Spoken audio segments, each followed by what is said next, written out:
Alright, how's it going? This video is going to entail me making a bike rack that can fit up to 4 bicycles for a Chevy Avalanche using Super Strut.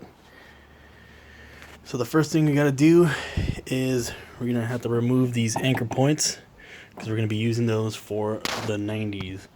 Now first off, this is only gonna work on a truck that has anchor points that are bolted on, because I'm going to be removing these anchor points and using the bolts. Otherwise, you probably have to weld this to your truck bed or secure it somehow. So the first step is to remove the previous anchors and install these 1/2-inch Super Strut 90s. Let's see here. And we're going to measure across. We're going to cut our strut here and lay it across and bolt it down. Alright. Okay, I measured my strut at 52 inches across. I cut it with the Sawzall and I mounted it using 1/2-inch bolts. And I didn't use lock nuts. I just used lock washers. Okay, so now I'm going to slide in the fork mounts, the homemade do-it-yourself fork mounts. I didn't want to buy any because I'm notoriously cheap.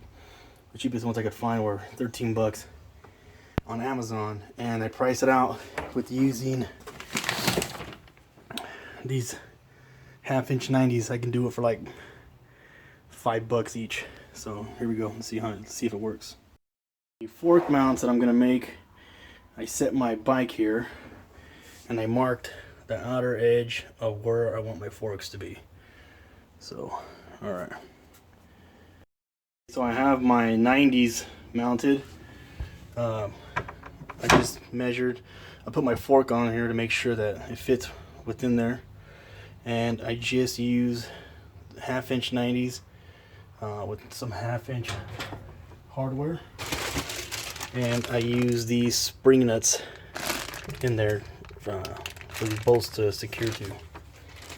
Alright, now I'm gonna install the bolts going in here where my forks are gonna sit. Alright, we go. Okay, so my bike is mounted and this thing is on there pretty good. It's not going anywhere. I'm taking this to Laguna and this thing is not gonna move anywhere. So for the hardware, here's what I used. I use M8 40mm long bolts, and I use those because they have a shank.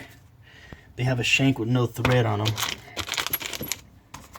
You can see right there, and that's what the fork is sitting on. I didn't want to damage the metal in there with the threads, so I made sure that I got a bolt that fit the diameter of the forks, but also had a flat surface, so it wouldn't cut into the bottom of the forks.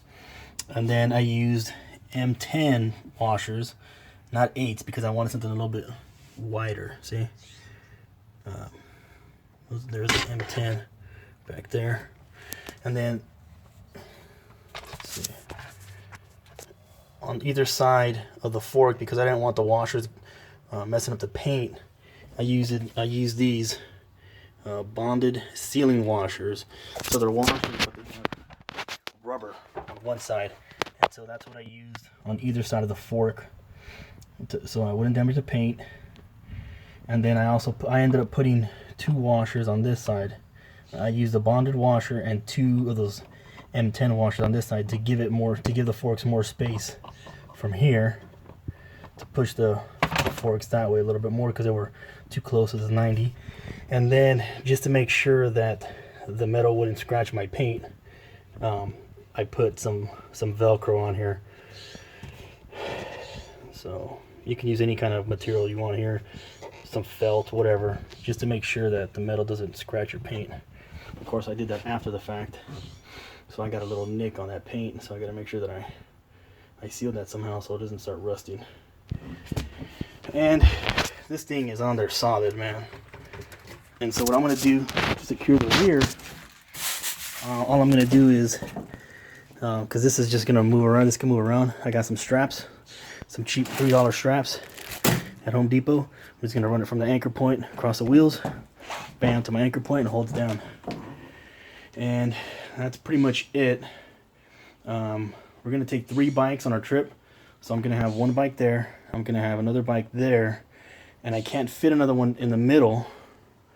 So what I'm gonna do is I'm gonna actually add another bar back here and have the bike here mount facing that way.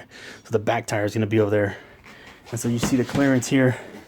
There's plenty of room to add another bar back here. And like I said, I'm doing this because I don't want to spend, you know, $200 on a really good rack when I know that I can build something myself. And like I said, this thing feels really, really solid. It feels really, really good. And if you don't want to be as cheap as me, what you could do is actually just buy a regular mount. You can even buy one with a lock on it. That's what eventually I'm going to do.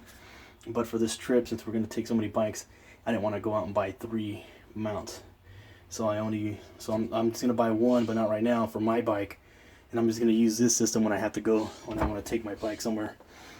There's a good one at REI that has a lock on it for 13 bucks. So once you get the mount that you want, all you have to do, if you want to use this system, you want to use a strut, which you can, all you got to do is get the spring nuts that will fit the hole in the mount. And when you get the mount, you'll see what I'm talking about. It has 2 holes in there. If you can't use these 1/2-inch spring nuts because the hole is not going to be that big. The hole is going to be a little bit smaller. I don't know, you'll probably need like a 3/8 or something. So all you would have to do is get some spring nuts, maybe like 3/8, run them in there, and then place your mount wherever they are and run your bolts through. Boom, and you can secure that mount wherever you want. So eventually that's what I'm going to do. So that's all this hardware. I already had the 1/2-inch hardware, so I didn't have to buy that. All of this hardware with the strut and the spring nuts, the bolts, the washers and everything cost me 52 bucks at Home Depot. So it was relatively cheap. And that got me a rack, 2 racks, because I'm going to put them one on the back, and fork mounts. So there you have it.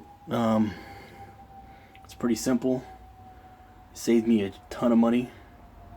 And my bike is secure. And I'm probably going to paint this black. I might do that tonight. But there you go. I'll make a list of all the parts that I use in the description of the video. Hope this helped. So here's the finished product. I got 2 bikes on here right now. 2 mountain bikes. Those back on that back strut. And I have another strut over here. I'm gonna run another bike with the handlebars here, with the back tire over there. So you can fit 3 bikes using this little setup. You might be able to fit 4 if you probably took off the handlebars. Because well, you could fit 4, but you'd have to take off the handlebars because they're just too freaking wide.